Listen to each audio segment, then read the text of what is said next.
नदी किनारे गांव बसा था गोविंदपुर। उस गांव के नजदीक में ही एक जंगल भी था। गांव के सभी लोग कहते थे कि जंगल के पीछे बनी पहाड़ियों पर एक खूंखार चीता रहता है, वो भी रूप बदलने वाला। वो कभी भी इंसान रूप में आ जाता था और गांव के लोगों को खा जाता था। पर उस जंगल में एक चुड़ैल भी रहती थी। वो चुड़ैल एक सुंदर लड़की में अपना रूप बदलकर घूमती थी। चुड़ैल को सजने संवरने का बड़ा शौक था। एक न एक दिन सभी लड़कियों की शादी होती ही है। मेरा भी एक सपना है कि मेरी भी शादी हो एक सुंदर से लड़के से, पर पता नहीं वो दिन कब आएगा। चुड़ैल एक सुंदर लड़की में अपना रूप बदलती है और गांव में घुस जाती है। तभी वहां दूसरी तरफ चीता झाड़ियों में छिपकर बैठा था। आज तो बस कोई मोटा तगड़ा शिकार हाथ आ जाए। तभी चीते की नजर चुड़ैल पर पड़ती है, जो रूप बदलकर गांव में घूम रही थी। इतनी सुंदर लड़की मैंने आज तक नहीं देखी।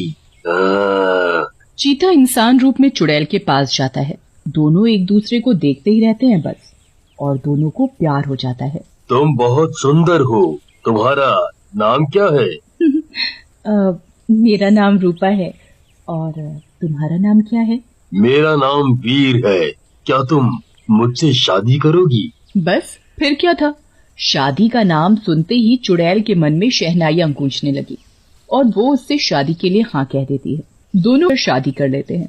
शादी के बाद चीता उसे अपने घर ले जाता है। वीर, तुम्हारा घर तो किसी महल से कम नहीं, कितना बड़ा आलीशान है। आज से ये घर तुम्हारा भी है। ऐसे ही दोनों की शादी को कई दिन बीत जाते हैं। एक रात जब चुड़ैल की आंख खुलती है तो वो वीर को अपने पास ना होने से घबरा जाती है। अभी तो वीर मेरे पास ही सोए हुए थे, इतनी रात को कहाँ गए, देखती हूँ। चुड़ैल वीर को पूरे घर में ढूंढती है, पर वीर उसे कहीं नहीं दिखता। तभी चुड़ैल को कुछ आवाज सी आती है। वो उस आवाज के पीछे जाती है। वहाँ देखते ही उसकी आंखें फटी की फटी रह जाती हैं, क्योंकि उसका पति वीर आधा इंसान और आधा चीता बना एक इंसान को मारकर खा रहा था। ये सब क्या है? वीर ने मुझसे झूठ बोला, मुझे धोखा दिया। वो कोई साधारण मनुष्य नहीं है, वो तो कोई मनुष्य के रूप में चीता है। अब मैं क्या करूं? ये तो मुझे भी मारकर खा जाएगा। चुड़ैल को उस वक्त कुछ भी समझ नहीं आता, इसलिए वो चुपचाप अपने बिस्तर पर आकर सो जाती है। सुबह होते ही चुड़ैल चीते से पूछती है, वीर, अगर तुम मुझे सच में बहुत प्यार करते हो तो तुमने मुझसे छिपाया क्यों कि तुम एक जानवर हो जो कभी भी अपना रूप बदल सकता है, और मैंने तुम्हें किसी आदमी को कच्चा खाते हुए भी देखा है। अच्छा, आखिर तुम्हें पता चल ही गया कि मैं एक जानवर हूँ। पर रूपा, मैं सच में तुम्हें बहुत प्यार करता हूँ। अगर तुम मुझे सच में प्यार करते हो तो लोगों को मार कर खाना छोड़ दो। नहीं, ये कभी नहीं हो सकता। मैं धीरे धीरे गांव के सभी लोगों को खा जाऊंगा। मैं तुम्हें ऐसा कभी नहीं करने दूंगी। मैं उन सभी भोले भाले गांव वालों को बचाऊंगी। तुम ऐसा कुछ नहीं करोगी।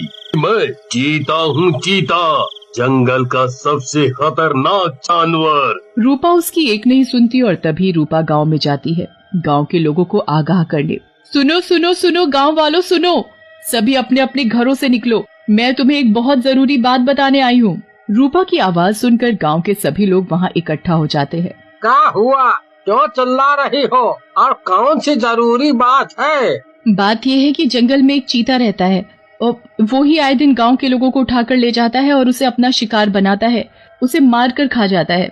हम तेरी बात का कैसे यकीन करें? तू तो इस गांव की दिखती नहीं, फिर हम सब तेरी बात पर क्यों यकीन करें? मैं सच बोल रही हूँ, मेरी बात का तुम सब यकीन करो। इतना बोलते ही चीता वहाँ गांव में घुस जाता है और जोर से दहाड़ता है। उसे देख सभी गांव वाले थर थर कांपने लगते हैं और अपने घरों में जाकर छिप जाते हैं। वो लड़की तो वाकई सच बोल रही थी, ये तो सच में चीता है।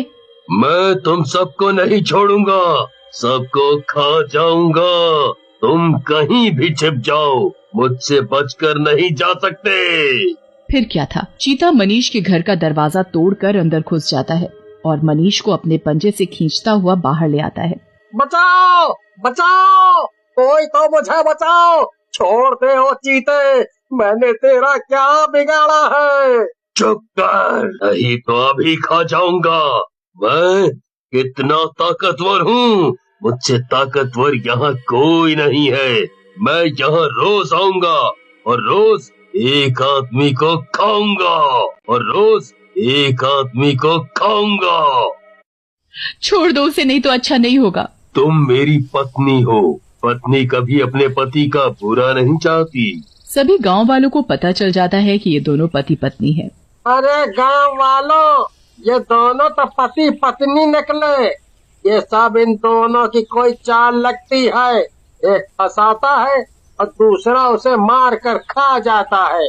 ये गांव वाले मेरी बात पर बिल्कुल भी यकीन नहीं कर रहे। ऐसे तो वीर उस आदमी को खा जाएगा। अब मुझे ही कुछ करना पड़ेगा। तभी चुड़ैल अपने असली रूप में आ जाती है। वो साधारण लड़की से चुड़ैल रूप में आ जाती है। उसे चुड़ैल रूप में देखते ही चीता मुंशी को अपने पंजे से छोड़ देता है। तुम तो कोई चुड़ैल हो। इसका मतलब तुमने मुझसे झूठ बोला, मुझे धोखा दिया। तुम्हारे इस रूप के पीछे ये घिनौना रूप छुपा था। तुमने ये अच्छा नहीं किया मेरे साथ। हाँ, वो मैं चुड़ैल। तुमसे पहले मेरा फर्ज गांव वालों को बचाना है। तुम्हें मैं किसी भी मासूम को खाने नहीं दूंगी। मेरे मुंह को इंसान का खून लग चुका है। इंसान से ज्यादा स्वादिष्ट कुछ और नहीं है।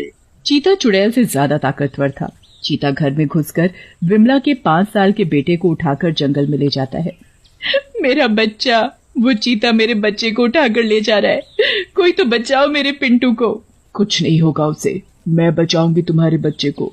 चुड़ैल चीते के पीछे पीछे जंगल में जाती है। अरे हम सब भी चलते हैं विमला बहन के बेटे को बचाने। चलो सब जंगल में। चीता के पीछे चुड़ैल और चुड़ैल के पीछे सभी गांव वाले। चुड़ैल चीते को पूरे जंगल में देखती है पर उसे वो कहीं नहीं दिखता। थक हार कर चुड़ैल वहीं बैठ जाती है और रोने लगती है। ये जो कुछ भी हो रहा है सही नहीं हो रहा। वीर, मैं तुमसे बहुत प्यार करती हूँ और मुझे पता है वीर भी मुझसे उतना ही प्यार करता है। अब मैं क्या करूँ, कुछ समझ नहीं आ रहा। एक तरफ गांव वाले और दूसरी तरफ वीर। तभी चुड़ैल के पास एक बुजुर्ग आदमी आकर खड़ा हो जाता है और चुड़ैल से बोलता है, मत रो बेटी। तुमने मुझे बेटी बोला, मैं किसी की बेटी नहीं हूँ। मैं तो चुड़ैल हूँ, चुड़ैल। मैंने देखा था गांव में हम लोगों के लिए तुम अपने पति से भिड़ गई। तुम हम लोगों का भला चाहती हो, बुरा नहीं। हम सब ने तुम पर यकीन ना करने का नतीजा देख लिया। वो चीता हमारे गांव के बच्चे को उठा कर ले गया है। तुम चुड़ैल होकर हमारे लिए कितना कुछ कर रही हो। अब तुम ही उस बच्चे को बचा सकती हो। मेरे बच्चे को बचा लो। मैं विधवा औरत, वो ही तो एक मेरे जीने का सहारा है। मैं जिंदगी भर तुम्हारा एहसान मानूंगी। अब कुछ भी हो जाए मैं बच्चे को बचा कर ही रहूंगी। फिर चुड़ैल जोर से आवाज लगाती है। पूरे जंगल में उसकी आवाज गूंजने लगती है। वीर, तुम कहाँ हो? छुप कर क्यों बैठे हो? हिम्मत है तो बाहर आओ, मेरा सामना करो। आवाज सुनते ही तुरंत चीता चुड़ैल के सामने आ जाता है और फिर सामने आते ही चीता और चुड़ैल दोनों काफी देर तक आंखों में आंखें डालकर देखते रहते हैं। चुड़ैल अब चीता के सामने वही सुंदर लड़की बनकर खड़ी हुई थी। अगर तुम मुझे सच में प्यार करते हो तो लोगों को मारना छोड़ दो। अगर तुम ये सब छोड़ दोगे तो हम दोनों साथ रहेंगे और मिलकर एक साधारण सी जिंदगी जिएंगे। तुम्हें देखता हूँ तो तुम्हारे चेहरे से मेरी नजरें नहीं हटती। मैं सच में तुमसे बहुत प्यार करता हूँ, इसलिए मैंने लोगों को मारना छोड़ दिया, सिर्फ अपने प्यार के खातिर। वो देखो। दूर विमला का बेटा सही सलामत खड़ा होता है। उसे खरोच तक नहीं आई थी। विमला अपने बेटे को देखते ही गले से लगा लेती है। वहीं रूपा भी चीता को गले से लगा लेती है। गले लगते ही चीता इंसानी रूप में आ जाता है। तभी वहाँ एक महात्मा बाबा प्रकट हो जाते हैं। तुम दोनों को दिया हुआ श्राप अब खत्म हो गया है। तुम दोनों के ऊपर से पिछले जन्म में मैंने ही तुम दोनों को श्राप दिया था कि तुम चुड़ैल बन जाओगी और तुम चीता। चुड़ैल को बड़ा घमंड था अपने रूप पर और चीते को अपनी ताकत पर। इसी के चलते तुम दोनों ने एक दिन मेरी तपस्या भंग कर दी थी।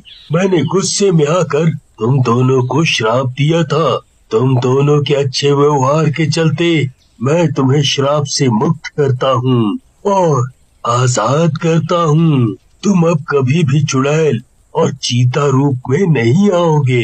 फिर वीर और रूपा खुशी खुशी अपना जीवन व्यतीत करते हैं।